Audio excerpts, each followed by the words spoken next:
Hello, this is Chef Regina Lee and I'm at home giving you my first series of quarantine cooking, sharing with you some of my favorite recipes at home and hoping that this will be useful for you. Today, I'm gonna travel virtually to Sweden.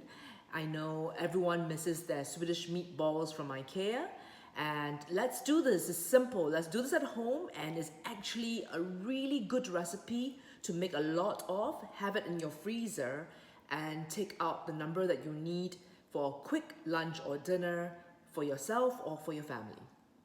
So these are the ingredients for the Swedish meatballs. We're going to need 50% of ground pork and 50% of ground beef. I've used 300 grams of each. We will need one grated onion. You can use brown onion, white onion, and we want to grate it. You can also chop it finely, but I find that when you chop it, it will, you have grits, little bits in it, and some children or adults don't like that bite of onion. So grating it will allow it to get into the meatballs, but not have that final bite of onion. We'll need one egg that will be lightly beaten. Breadcrumbs, you can use stale breadcrumbs, buy it from the shops, or use panko breadcrumbs. 4 tablespoons here, and 4 tablespoons of milk, fresh milk. We've got white pepper for seasoning, salt. This is ground spice. Ground spice is actually berries like this coming from Jamaica. And I have freshly grounded this, and the smells that are released are a lot fresher. However, if you don't like that, you can also just buy some fresh, some packaged allspice ground. The secret to moist meatballs are breadcrumbs soaked with milk. So you just want to pour the milk in and let this breadcrumbs soak the milk up. Let's make the meatballs. You can either wear gloves or wet your hands so that the meat mixture does not stick to your hands. So we're going to put in the onions, and we like a little bit more onion, so I used a medium-sized onion. We need to beat 1 egg. This is to hold the meatballs together. So 600 grams of ground meat will make about 24 2-inch balls weighing about 25 grams. So I have a family of 4. That would be just nice for me to have 6 meatballs each. Now this is about 8 to 10 ground spice and some white pepper ground, about 1 teaspoon of salt,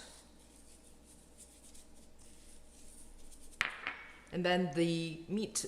This is the breadcrumbs that have been moistened with milk, so we're going to put that in. This is what makes the meatballs moist. And before we add the egg, I just kind of mix this around. First, do not be too hard on the meatballs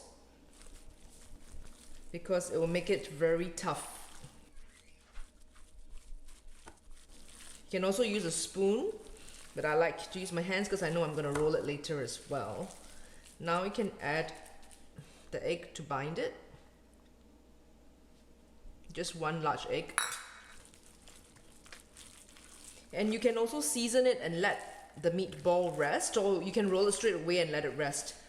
And at that point, you can either choose to freeze it, or you can cook it first and then reheat easily later. So let's roll the meatballs. You can do this with gloves or with wet hands so that they don't stick. And you want about a 2-inch meatball, and the secret is not to overhandle the meatballs because then it'll be very tough.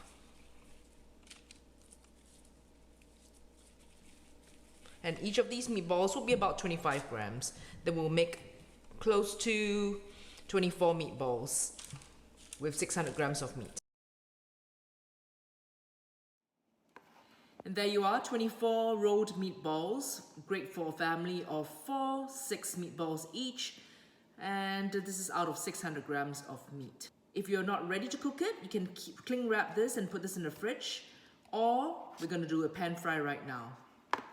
So for the fluffy mashed potatoes, we're using russet potatoes and we're going to boil them just in regular water until they can be pierced easily with a fork or a bamboo skewer. So let's boil the potatoes in the water and heat up the pan.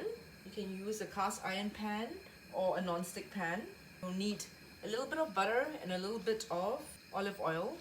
So about 2 cubes of butter with a little bit of olive oil.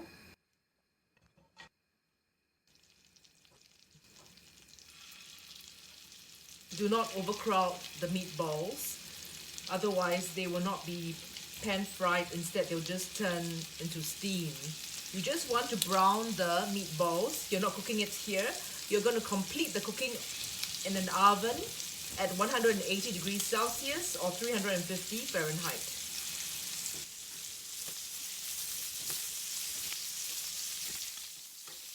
You're going to fry them until they're golden brown on all sides.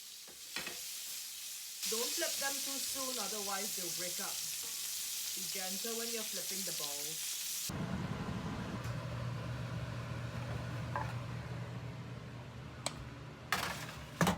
For the sauce, we will have beef stock, soy sauce, butter, plain flour, black pepper or white pepper, salt, and whipped cream. For a little bit more kick, add Dijon mustard too.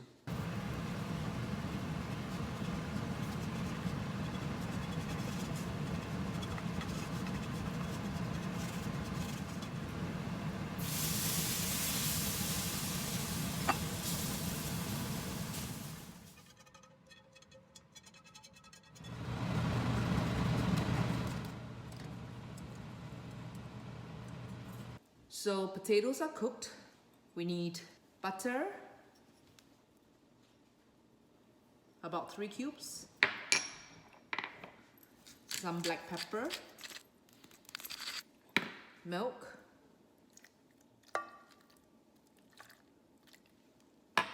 and then you can either use a hand masher, but I'm just going to use my immersion blender.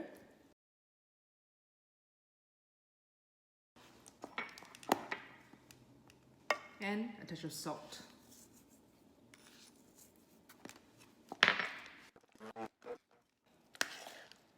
Here you are, fluffy mashed potatoes. Don't overdo it, otherwise it becomes starchy.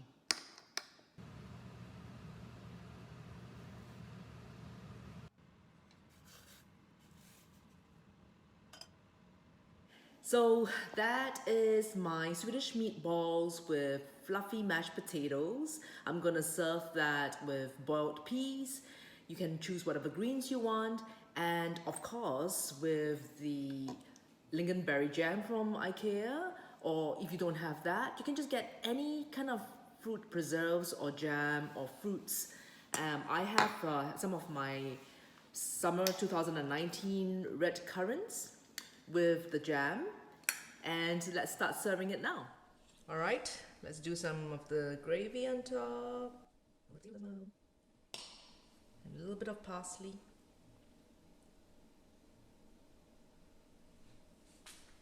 And jam.